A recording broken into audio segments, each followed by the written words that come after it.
अस्सलाम वालेकुम नाज़रीन, पीटीआई की तरफ से किए जाने वाले पुरअमन एहतजाज के बावजूद मरियम नवाज की जाली मैंडेट पर आई हुकूमत का जुल्म जबर आज भी ना रुक सका और पूरी रियासती मशीनरी और पुलिस को इस्तेमाल करते हुए अवाम पर जुल्म जबर किया गया। लेकिन आज इमरान खान के लिए और पीटीआई के लिए बहुत बड़ी कामयाबी का दिन था। इस पर शाहिद खाकान अब्बासी ने क्या तबसरा किया, आइए पहले उनकी गुफ्तगू सुनते हैं, फिर इस पर बात करते हैं। जिस तरीके से हुकूमत पीटीआई को हैंडल करने की कोशिश करती है, उनके जलसों को, आज देखें जो एहतजाज है क्या हुआ।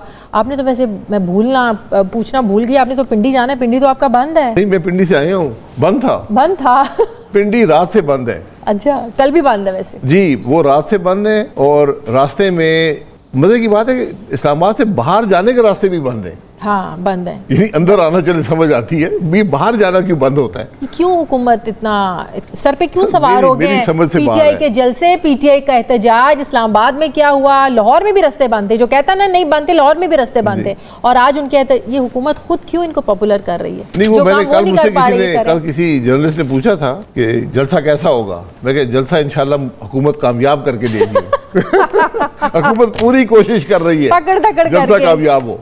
नहीं, ये काम करके वो 2 घंटे बैठेंगे, बातें करेंगे, घर चले जाएंगे। यही सवाल इनसे हम लोग अब यहाँ पे पूरा शहर बंद है, हर आदमी को तकलीफ है। भाई आप ये जो कानून बनाया है आपने जलसे को कंट्रोल करने के लिए, कानून बनाया है 3 से 6 वाला जलसा, 6 से 9 वाला जलसा। अब उसमें उसकी वजह ये बताई गई कि अवाम को तकलीफ होती है। जितनी तकलीफ अवाम को हो रही है, ये फोन बंद करके और रास्ते बंद करके, फोन में आप डाउनलोड नहीं कर सकते।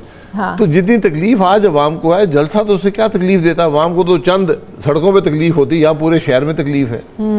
उस दिन मुझे एक बैरून मुल्क रात को एक खाने पे मिले, बैरून मुल्क से आए थे। मुझे कहने लगे कि आपके यहाँ पे पोर्ट कहाँ है इस शहर में, यहाँ पे समुद्री जहाज कहाँ पे आते हैं? मैंने कहा तो कराची आते हैं। वो क्या कंटेनर क्यों सड़कों पे रखे हुए?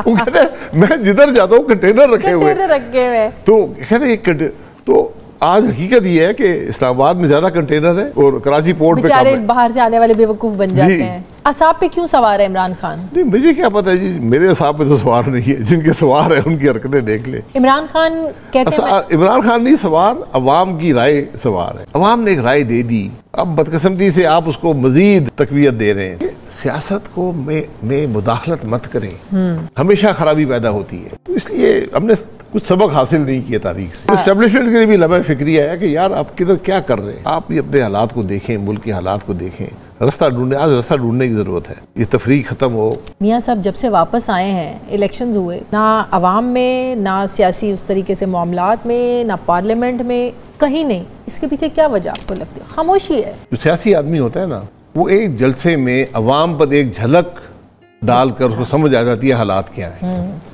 तो मियाँ साहब को अपने पहले जलसे में समझ आ गई थी हालात क्या है, जब वो आए थे।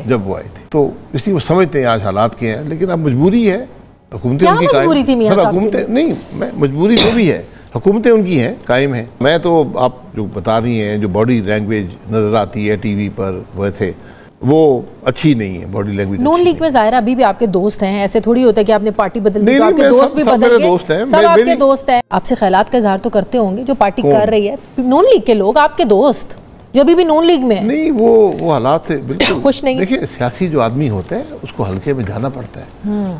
वो को और कुछ भी ना करे, शादी मर्ग पे जाता है। आप 100-150 आदमी को रोज मिलते हैं, तो मिलके लोग आपके बताते हैं आपको कि क्या हालात हैं, क्या सोच है। और फिर इलेक्शन में क्या हुआ, इलेक्शन की हकीकत भी नून लीग जानती है। आपको मेरे साथ एतजाज साहब प्रोग्राम में थे, वो कह रहे थे आप कहाँ बैठना है, आईनी अदालत के चीफ कहाँ बैठेंगे, सुप्रीम कोर्ट के चीफ कहाँ बैठेंगे, एक ही तो बिल्डिंग है आपके पास। बिल्डिंग और बन जाती है, लेकिन उनकी जुरिसडिक्शन कहाँ प्लान है आपके पास? नहीं है, कुछ भी नहीं है, कुछ भी नहीं है।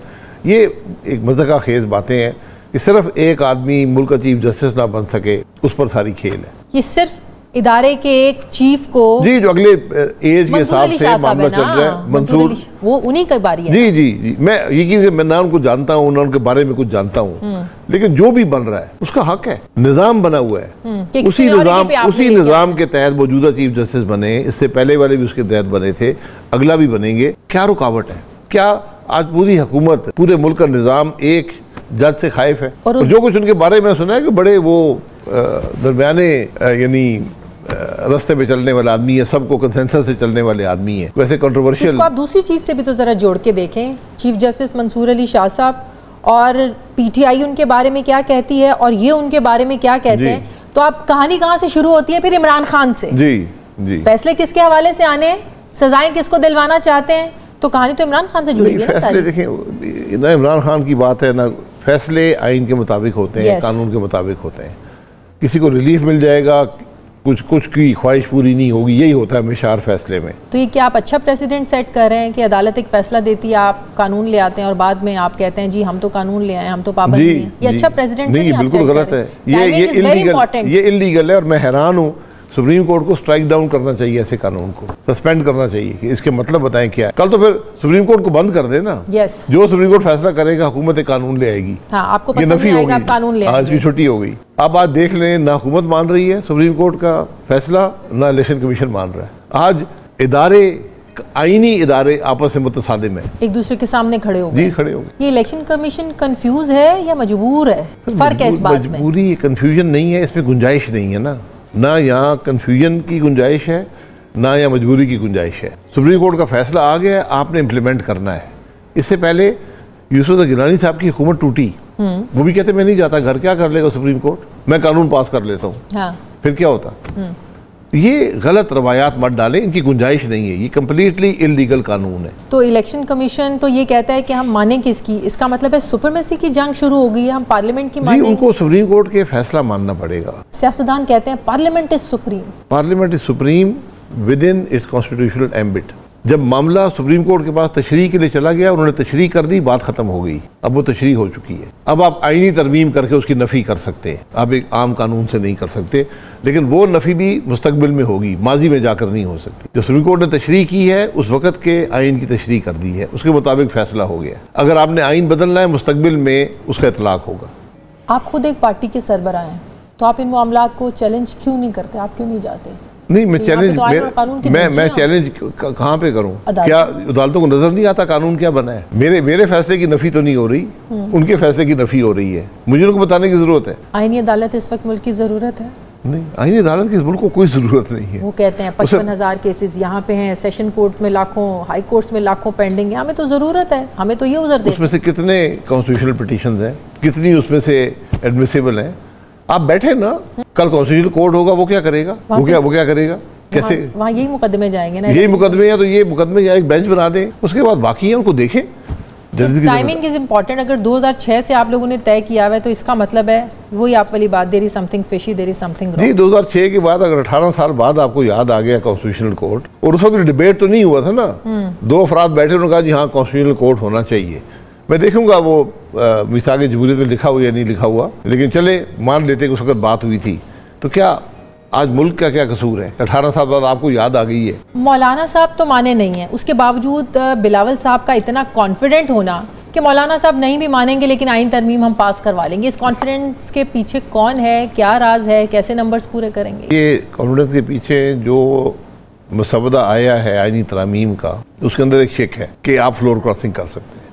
वो परसों पटिशन लगी हुई है जी, कि आप फ्लोर क्रॉसिंग कर लेंगे। हाँ। बाद में वो आपका वोट काउंट हो जाएगा, तो कुछ बंदे पकड़ लेंगे दूसरी जमातों के जो वोट नहीं दे रहे। मुश्किल काम नहीं है पाकिस्तान में। तो ये अब क्या कैसे हमारे मुल्क में ऐसे ही 2/3 की क्या इंपॉर्टेंस रह जाएगी? कुछ भी नहीं है, कुछ भी नहीं। आप ये बड़े गलत प्रेसिडेंट्स हैं, माजी में भी ये काम होते रहे हैं।